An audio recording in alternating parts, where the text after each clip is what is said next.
రాత్రి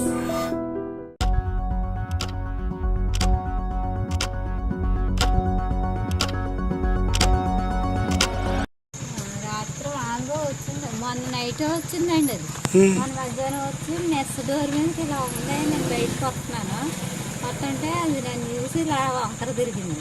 బాబు స్వామి పాము అదిగో మెస్ డోర్ ఎక్కుతుందని చెప్పి నేను లోనికి వెళ్ళిపోయింది. ఆ పాము వచ్చేటప్పుడు జాయిగా దిగి అలా బాత్రూమ్ ఎత్తి వెళ్ళిపోయింది. వెళ్ళిపోయి మళ్ళీ జాయిగా బలు పెద్ద బలు పెట్టండి చీకట్లో బాబు అది ఎటు నుంచి వస్తుందో నాకు తెలియదు, భయం వేస్తుందంటే మా స్వామి పెద్దలు అయితే వచ్చిందండి. ఎడతాకి వెళ్ళేటప్పుడు పైనుంచి కిందకు దిగుతుంది. పాలు పెట్టించారా?